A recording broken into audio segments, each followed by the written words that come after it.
Miras a Nepal y ves un santuario silencioso. Nieve eterna, paz en la cima del mundo. Pero eso es una ilusión óptica. El Himalaya no es solamente un escenario. Es una máquina geológica brutal que dicta exactamente cómo 30 millones de personas logran seguir respirando.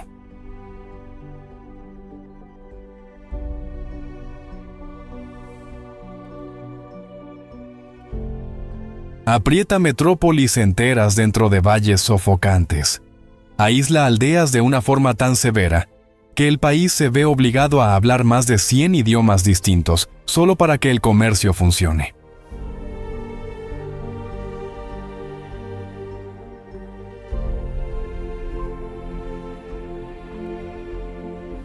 Y en un punto invisible del mapa, esa muralla no bloquea solamente el paso humano.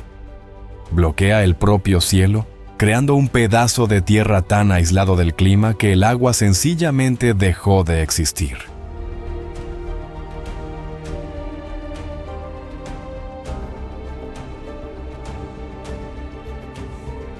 Nada de esto es un accidente. En Nepal, la montaña llegó primero, y la civilización apenas reaccionó a lo que ella permitió. Para entender el tamaño de ese poder, existe un camino: subir el país entero de abajo hacia arriba, del calor húmedo de la frontera hasta el hielo, escalón por escalón, viendo lo que cambia en cada altitud.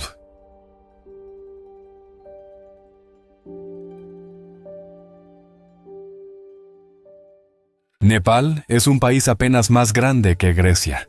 Dentro de ese espacio caben más de 100 idiomas vivos, y no se trata de acentos ni de variaciones regionales. Son lenguas realmente distintas, habladas por gente que vive a pocos kilómetros de distancia una de la otra.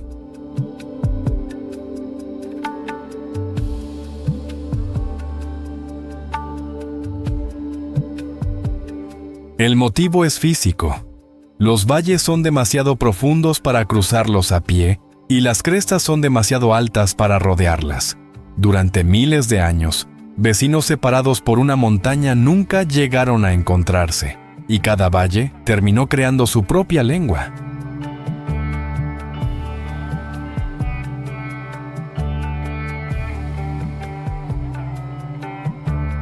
Y vender es justamente el problema de Nepal. Por cada dólar que el país exporta, importa aproximadamente 10. Los camiones entran llenos por la frontera del sur y regresan vacíos hacia la India todos los días, durante todo el año.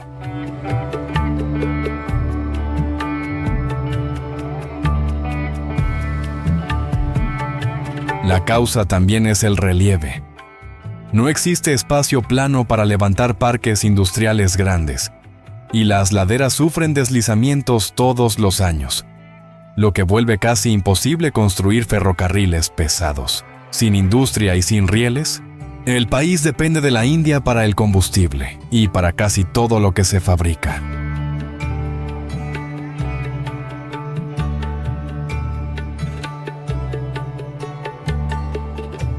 Sin fábricas y sin tierra plana, falta trabajo. Entonces, la mayor exportación de Nepal terminó siendo su propia gente. Más de 2 millones de personas se fueron del país, casi la población entera de París, y buena parte trabaja en construcción en el Medio Oriente, levantando edificios en ciudades planas y calurosas.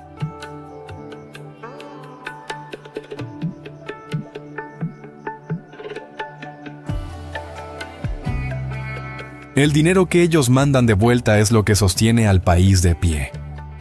Cerca del 30% de toda la riqueza de Nepal es dinero ganado fuera de Nepal. Las montañas ya no logran alimentar a sus propias aldeas, así que quien alimenta esas aldeas es justamente quien tuvo que irse.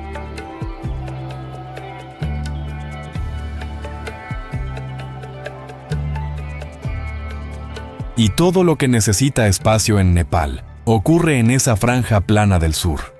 Ahí están las pocas fábricas, la mayor parte de los cultivos y la principal frontera comercial del país.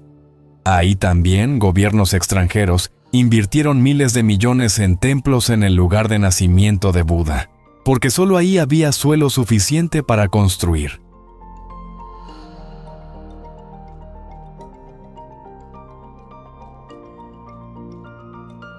Hay una excepción en esta cuenta. Existe algo que Nepal exporta desde hace más de 200 años, que nunca tuvo competencia en el mundo y que no sale en camión ni pasa por la aduana. También fue fabricado por la falta de oxígeno y nació en una cima específica que aparece en medio de esta subida.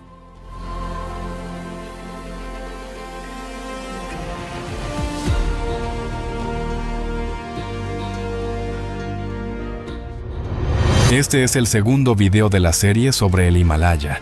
El primero recorrió la cordillera entera, de punta a punta, y está aquí en pantalla si todavía no lo viste. Suscríbete para acompañar el resto, porque este canal va a bajar el Himalaya país por país.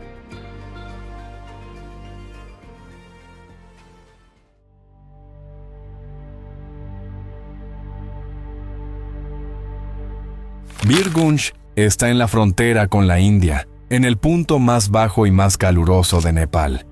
El aire es pesado y húmedo. El polvo queda suspendido porque casi no corre viento. El olor es a diésel quemado, y el ruido viene de motores detenidos dentro de una fila que no avanza. Nada ahí recuerda la imagen que el mundo tiene de Nepal.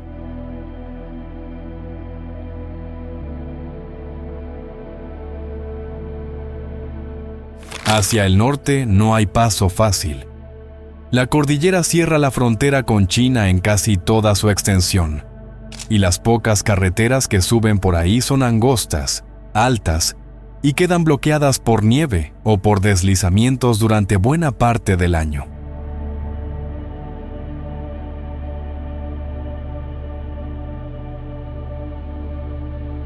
Entonces todo entra por abajo.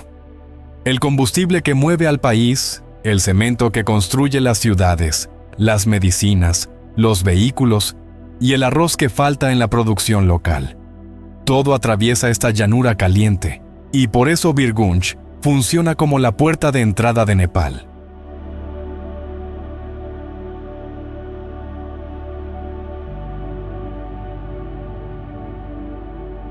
El país entero depende de un lugar donde no existe ninguna montaña. Basta un bloqueo prolongado en esa frontera y las gasolineras de Katmandú empiezan a secarse. La muralla que protege a Nepal es la misma que lo obliga a depender de un único portón.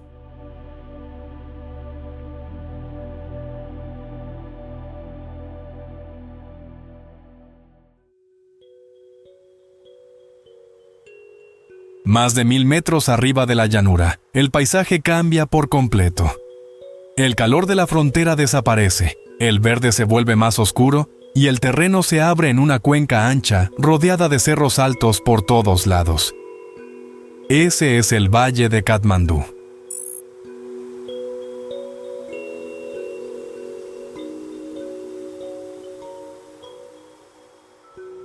El valle tiene esa forma por un motivo antiguo.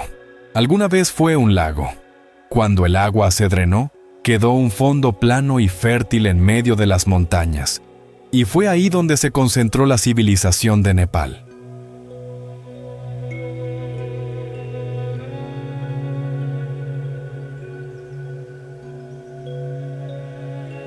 La misma cuenca que protegió terminó siendo una trampa.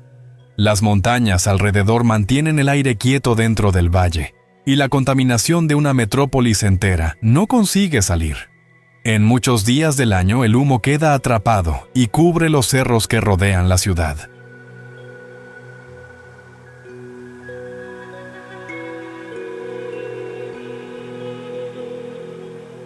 El barro de ese antiguo fondo del lago también se convirtió en material de construcción. En Bhaktapur, una ciudad vecina dentro del mismo valle, plazas enteras funcionan hasta hoy como talleres a cielo abierto, con piezas de cerámica secándose en el piso bajo el sol antes de ir al horno.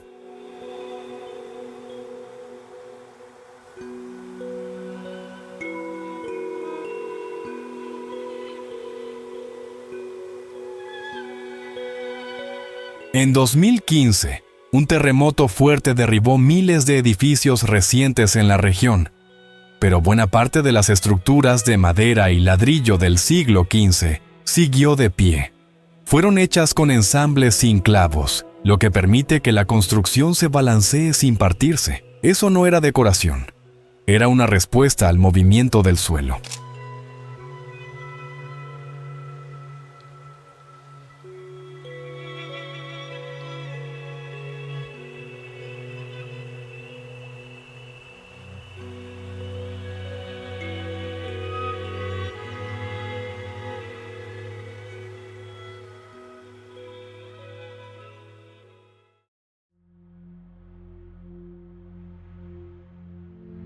Gorka está en la franja de las montañas medias, donde las laderas son tan empinadas que las aldeas parecen colgadas de la pared. En lo alto de una cima de roca, por encima de la línea de las nubes durante buena parte del año, está un palacio fortaleza llamado Gorka Durbar.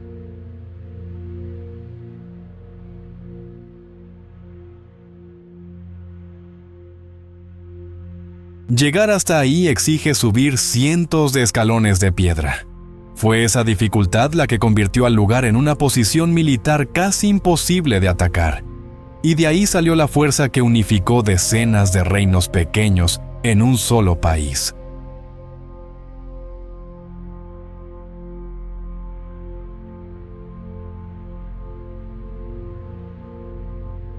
El terreno también trabajó sobre los cuerpos. En laderas así, buscar agua, llevar comida o ir hasta la escuela se convierte en subir y bajar con peso, todos los días, desde la infancia. El resultado es una población que camina cargada durante horas en un terreno donde un soldado entrenado en la llanura se rinde rápido.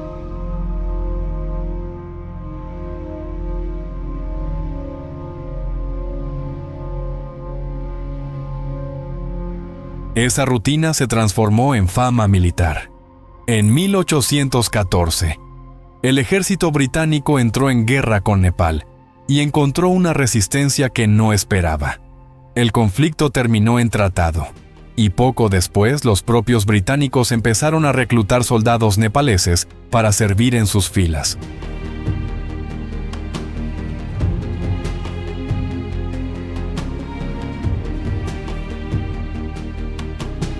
Esos soldados quedaron conocidos como Gurkhas y siguen sirviendo en fuerzas armadas extranjeras hasta hoy.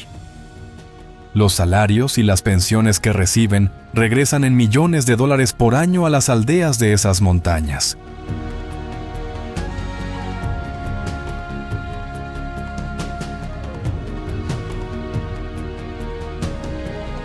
Ese es el producto que Nepal exporta desde hace más de 200 años y que ningún otro país logró copiar.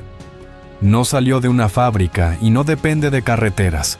Nació de la inclinación del suelo y del aire enrarecido.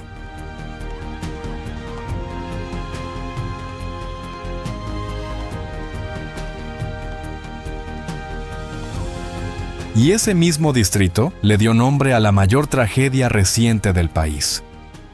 El terremoto de 2015 empezó debajo de esas laderas, y por eso se llama Terremoto de Gorka, el lugar que fabricó a los soldados más resistentes del mundo. Fue el mismo que abrió el suelo y mató a cerca de 9,000 personas.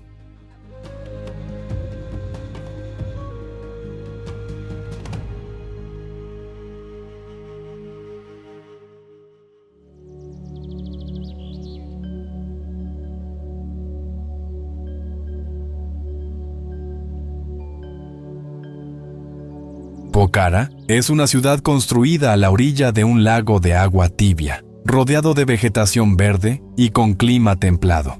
Hasta ahí, nada fuera de lo común. Lo que cambia todo es lo que aparece detrás de ese lago en los días en que el cielo está despejado.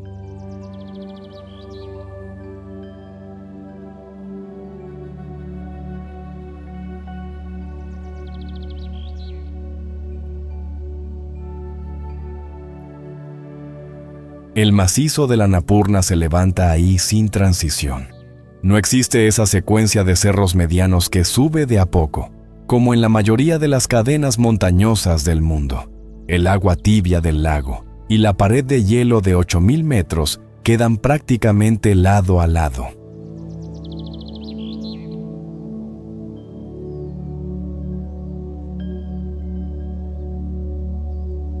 El contraste convirtió a Pokhara en el punto de partida de las rutas de trekking más buscadas del país, y el turismo se volvió la apuesta económica de toda la región. La apuesta fue lejos. Un aeropuerto internacional construido ahí con financiamiento externo de cientos de millones de dólares opera muy por debajo de su capacidad, y la deuda sigue de pie.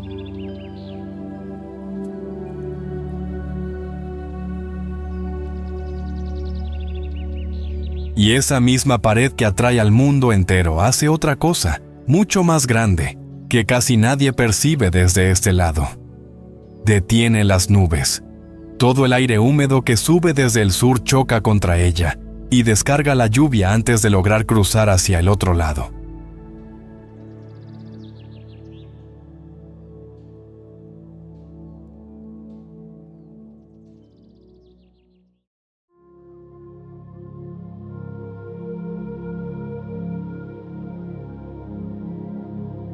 En los valles altos, lejos de las ciudades, la falta de tierra plana llegó a cambiar la estructura de las familias.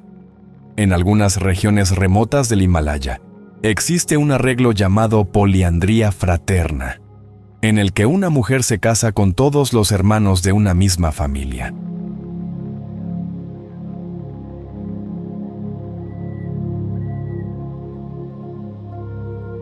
La razón es aritmética. Si cada hermano formara una casa separada, las terrazas diminutas abiertas en la piedra tendrían que dividirse en pedazos demasiado pequeños para alimentar a alguien. La costumbre es rara y va desapareciendo, pero muestra que la geografía llegó a interferir hasta en la forma en que la gente se casa.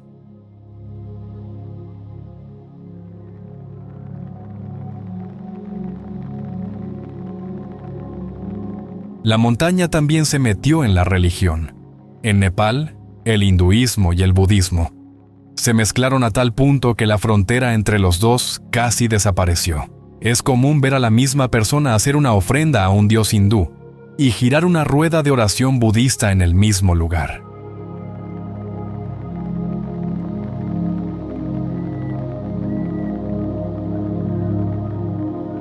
La explicación está en lo que el paisaje hace sin avisar. Avalancha, terremoto, inundación de monzón. Cuando la amenaza puede venir de varias direcciones y sin ningún aviso, la lógica local no es elegir una creencia, es usar todas las protecciones disponibles al mismo tiempo.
Del otro lado del Annapurna y del Dhaulagiri, las dos montañas de 8.000 metros que cierran ese valle, el paisaje deja de ser verde.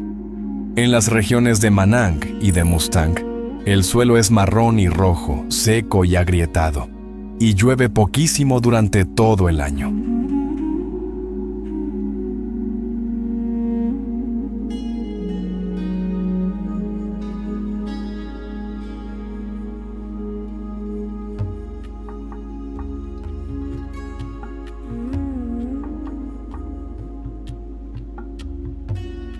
Ese efecto se llama sombra de lluvia.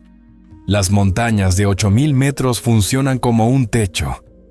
El aire húmedo sube, se enfría, descarga toda el agua en la ladera sur y pasa seco hacia el lado norte. El resultado es un desierto pegado al mayor conjunto de glaciares del mundo.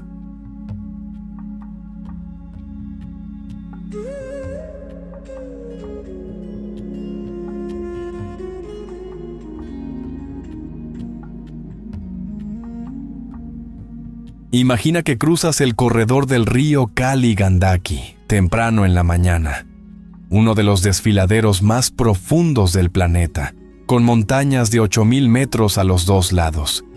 El aire está quieto, el suelo es de piedra suelta, y se escucha el río allá abajo.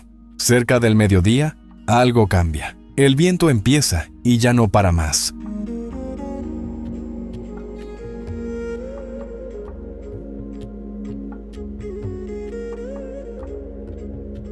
El motivo es la diferencia de temperatura entre la llanura caliente del sur y la meseta fría del norte.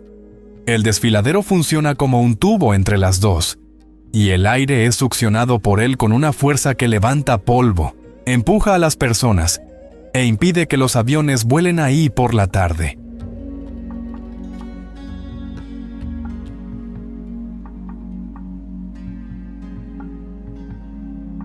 Ese aislamiento preservó al antiguo reino de Mustang, en lo alto del Valle Seco. Sin lluvia y sin acceso fácil, la región mantuvo durante siglos una forma antigua de budismo tibetano, con monasterios y cuevas excavadas en la roca roja. Ahora los camiones suben por el fondo del desfiladero, llevando carretera y comercio hacia adentro del lugar que la sequedad había dejado cerrado.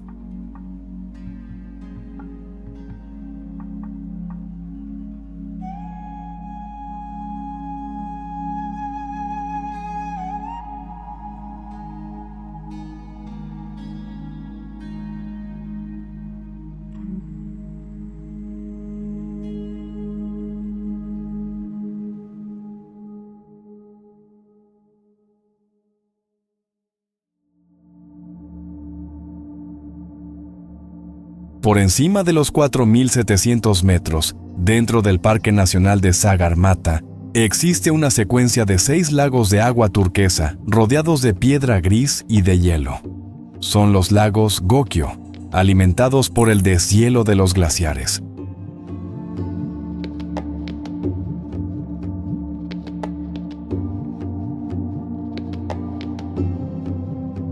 Imagina llegar ahí al final de la mañana. Caminas despacio no por elección, sino porque el aire tiene casi la mitad del oxígeno que existe al nivel del mar. Cada 10 pasos cuestan una pausa. El agua está a pocos grados sobre cero y no tiene una sola ola.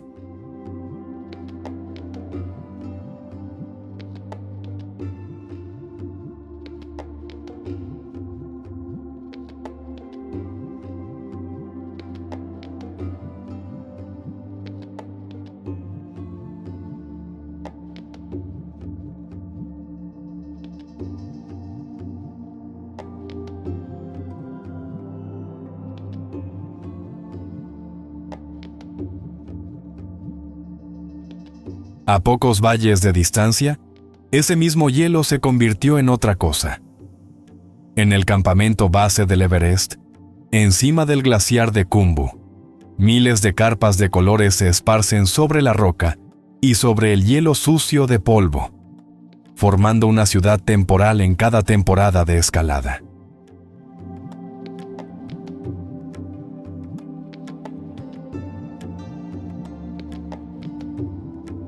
Por encima de unos 5,500 metros, nadie vive todo el año. El cuerpo consume más de lo que logra reponer, el sueño no recupera y el músculo se va gastando incluso en reposo. Por eso ese campamento se monta y se desmonta en cada temporada, y nunca llega a ser una ciudad de verdad.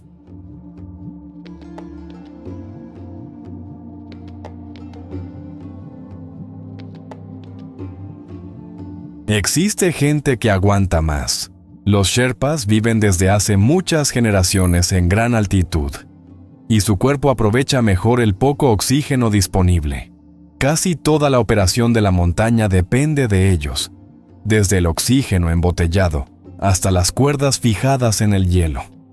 Sherpa es el nombre de un pueblo, no el nombre de un cargo.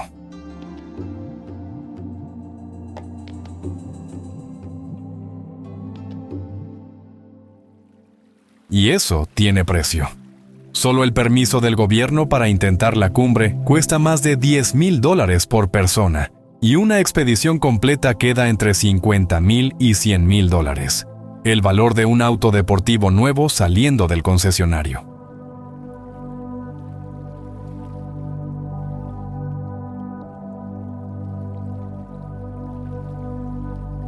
El hielo se convirtió en el producto más caro que Nepal tiene para vender. La montaña que impidió la industria, trabó el comercio y empujó a 2 millones de jóvenes fuera del país. Es exactamente la misma que hoy genera el mayor ingreso de turismo del estado.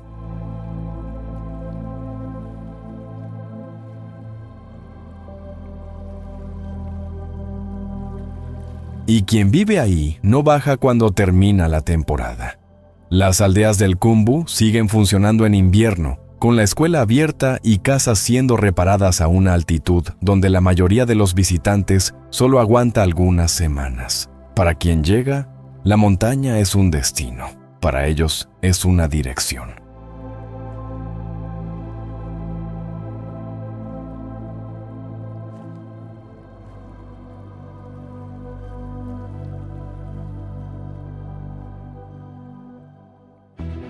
Vale la pena mirar otra vez lo que esa gente hace todos los días.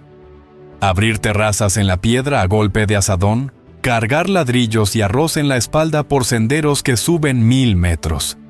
Reconstruir el mismo puente que el río se llevó la temporada pasada, sabiendo que va a volver.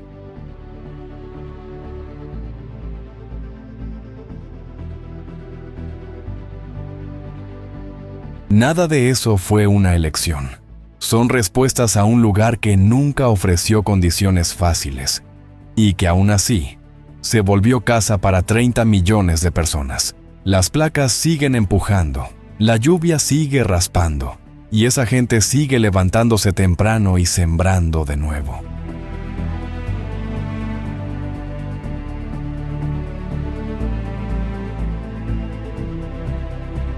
Al final, lo más impresionante de Nepal no es la montaña más alta del mundo. Es la terquedad de quienes levantaron un país entero debajo de ella, en un terreno que nunca le dio permiso a nada.